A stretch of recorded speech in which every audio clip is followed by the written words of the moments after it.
Bueno, y ayer, mientras el fin de semana Javier Milei se abrazó en una convención ultraconservadora en la que también estuvo Donald Trump con Bolsonaro hijo. El Bolsonaro hijo puso un tuit diciendo no me dio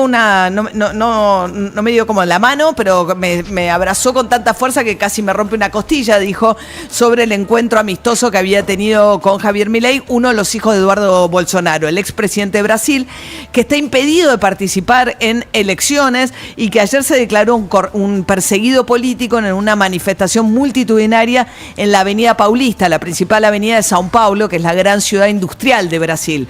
Darío Piñotti es corresponsal en Brasil de Página 12. ¿Qué tal, Darío? Buen día. Buen día, María. ¿Cómo estás? Muy bien. A ver, primero, ¿Bolsonaro está impedido de ser candidato a nada en Brasil actualmente? Tiene dos impedimentos que lo preocupan bastante. El primero es una condena firme del Tribunal Electoral que le impedirá ser candidato en las elecciones de 2026, en las que probablemente su principal adversario político, Luis Ignacio Lula da Silva, intentará ser reelecto. La otra, digámosle así, proscripción es que Bolsonaro no puede salir del país. Le retuvieron el pasaporte y le ordenaron que no viaje, por eso ayer fue el gran ausente o el ausente en el encuentro de Washington que vos citabas recién. No puede salir del país, digamos, por esta misma... La prohibición es por haber alentado el golpe contra Lula da Silva, la sonada después que Lula ya había asumido la presidencia, cuando hubo ese intento de tomar digamos, los tres poderes que funcionan ahí en Brasilia.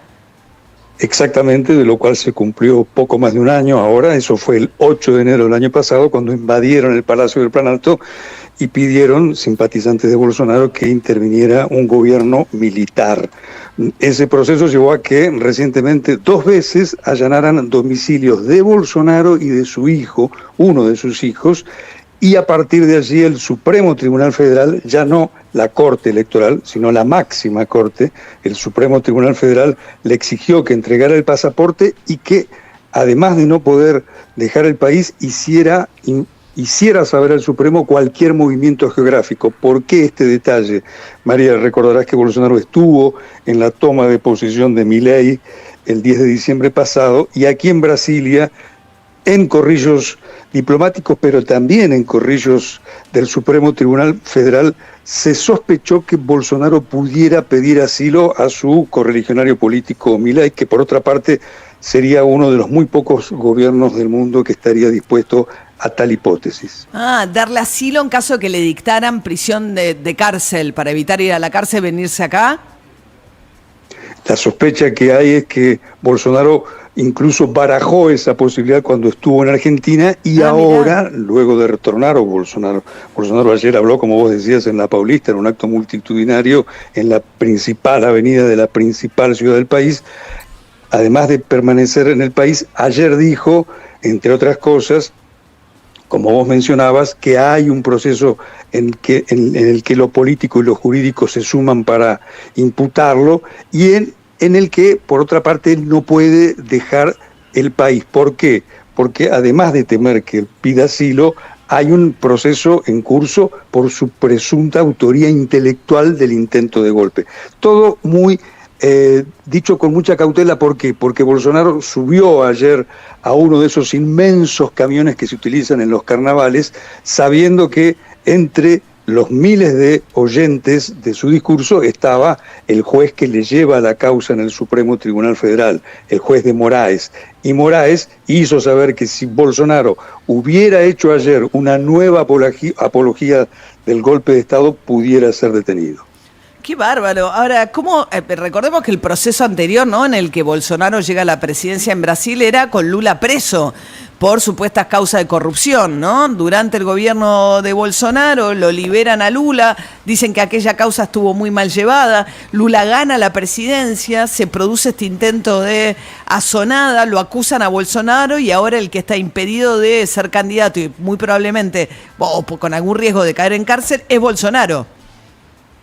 Esa es una síntesis perfecta de años muy convulsionados en Brasil, en los que, como verás, pese a que las instituciones están funcionando, las amenazas a la democracia siguen en pie. Ayer se observaba, no estuve presente en un encuentro en Brasilia, pero se observaba que los miles de manifestantes coreaban consignas contra Lula y no pocos daban a entender que están muy disgustados con la presencia de Lula en el gobierno y ellos siguen hablando de que hubo un fraude en los comicios que llevaron a la presidencia al actual mandatario. Por tanto, el clima de amenaza institucional sobrevoló. Hubo algo así que pudiéramos resumir en una especie de juego de nado sincronizado.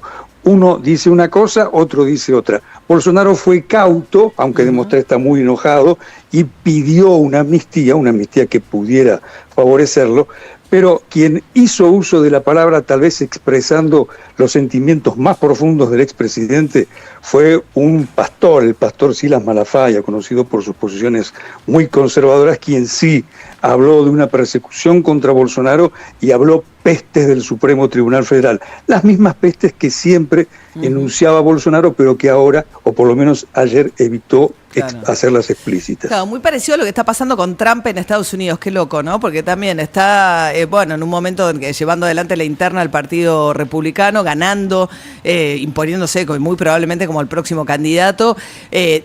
Sus seguidores todavía hablan de que fue fraude la elección que ganó Biden y todavía debe respuestas a la justicia norteamericana, pues está acusado de sedición por no haber querido aceptar el resultado de aquella elección, ¿no? Tengamos presente, María, que Bolsonaro y Trump, además de ser muy buenos amigos, uno es émulo del otro, porque el asalto del Capitolio ocurrió en enero de 2022, cuando precisamente en la Casa Blanca y reuniéndose con gente muy próxima a Bolsonaro, a Trump, estaba el hijo que vos citaste hoy, Eduardo Bolsonaro. Y un año después, el propio Bolsonaro, prácticamente copiando o tomando como referencia, y él lo dijo explícitamente, asaltó el Plan Alto. Es decir, del asalto al Capitolio al asalto al Plan Alto, un año de diferencia y muchas similitudes políticas. Sí, claro. Bueno, increíble lo que está pasando en el mundo en general. Muchísimas gracias, Darío. Una última cosa, ¿tiene popularidad hoy? ¿Qué dicen las encuestas sobre Bolsonaro? ¿Sigue muy dividido Brasil?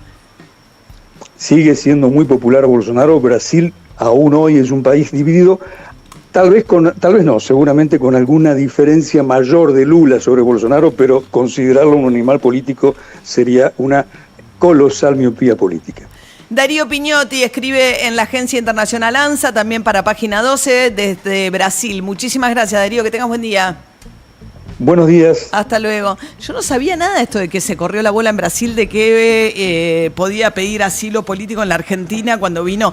¿Se acuerdan que es uno de los que mandaron a estar abajo el sol, del rayo del sol, durante la asunción de Javier Milei a Bolsonaro, ¿no? Sí, estaba ahí sentado en las escalinatas del Congreso de la Nación cuando dio el discurso Milei, pero acá no se dijo nada. Bueno, acá estuvo asilado, estaba pensando Evo Morales en la época de Alberto Fernández, cómo estamos de un péndulo, ¿no? De una esquina a la otra en los procesos políticos.